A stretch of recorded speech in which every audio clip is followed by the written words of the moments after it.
If you genuinely believe that women degrading themselves for male validation is female empowerment, you're wandering in the wilderness of confusion. It's beyond cringe-worthy to witness terms like feminism or female empowerment, and liberation being thrown around like confetti at a carnival of misunderstanding. Praising women for indulging in derogatory antics isn't exactly a victory race for the advancement of women. So what's the big idea? Why this rush to label questionable actions as breaking down barriers? It's like people are determined to project their ideals onto celebrities or idols, even if they know as much about them as they do about rocket science.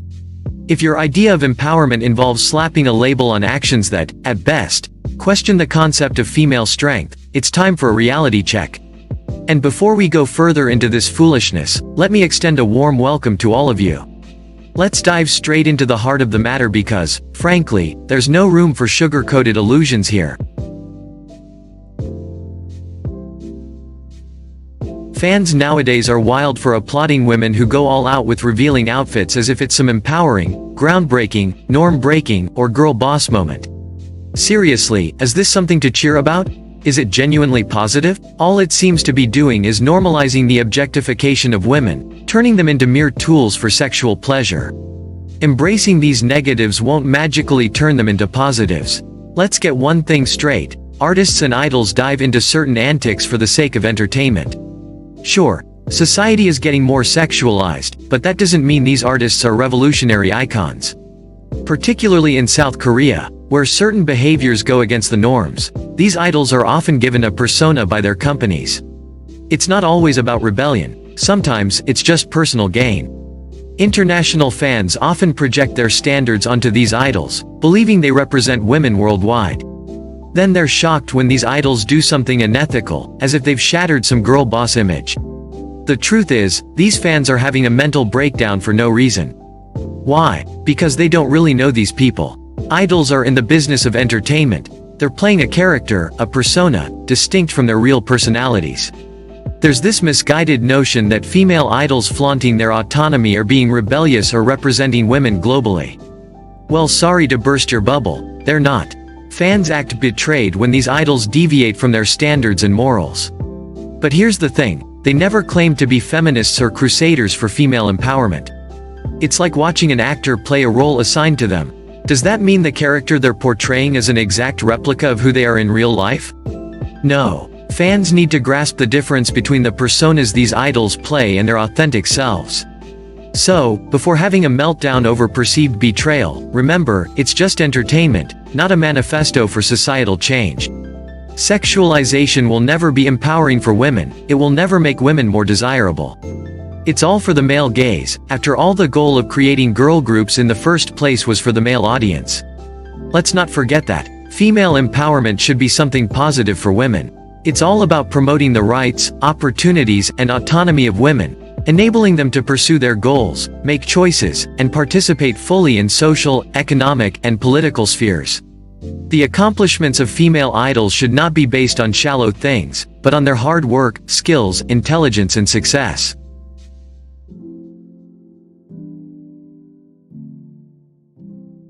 Feminism, boy oh boy, is a term that induces cringes in some, often thrown around where it doesn't belong. Fans sometimes misuse it, clearly not grasping its true meaning, as it is an advocacy of women's rights on the basis of gender equality. Now, how does that definition translate into female idols being objectified as feminists? Spoiler alert, it doesn't. Let's not resort to the argument that male idols can degrade themselves while female idols face scrutiny.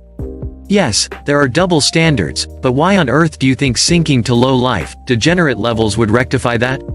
Instead of challenging it, instead of withholding support, do you genuinely believe this is the catalyst for a revolution in women's rights? It's not about advocating control over a woman's autonomy, it's about realizing that two wrongs don't magically make a right. It seems like some international fans couldn't care less about understanding South Korea's culture. Looking up to female idols as feminists and expecting them to be activists for causes they could get swiftly cancelled for is downright naive. Remember what happened to Irene when she read a feminist novel? Her male fans wasted no time burning all her merch. Using Blackpink as another example, their fans portray them as feminists based on their concept of being tough and badass, despite the fact that they were never marketed as such.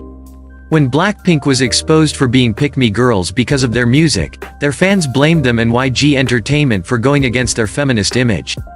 It's an image they never had, an assumption made by fans, and all we have is Type A Girl as an example of a pick-me girl song. I recommend watching Everglow Up's video debunking this if you haven't already. Please be respectful and do not attack her.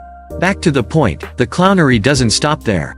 Also, they consider Lisa and Jennie to be betraying their feminist image by wearing revealing outfits in their concerts, Jennie playing a side character in The Idol, and Lisa performing at the Crazy Horse Cabaret. These women never claimed to be anything or advocating for anything, so how did fans arrive to that idea? Do you honestly think companies will risk marketing their girl groups as feminists in this climate? Especially since companies are fully aware of the consequences? Putting labels on female idols whose political beliefs are not confirmed is very dangerous, not only to the idols but to yourself. You're putting your mental health at risk for no reason at all. Let me use Hyuna as another example. She was viewed as a feminist icon with no confirmation simply because of her provocative image.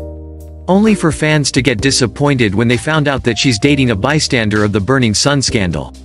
The point here is that just because an idol or group rocks revealing outfits, has vulgar lyrics, or throws in some suggestive gestures, it doesn't mean they're feminists. It's all for entertainment. Best advice? Stop slapping labels on idols who go against societal norms. And for heaven's sake, quit making assumptions about where idols stand. Your assumptions won't lead to progress. They'll just perpetuate misunderstanding and misrepresentation.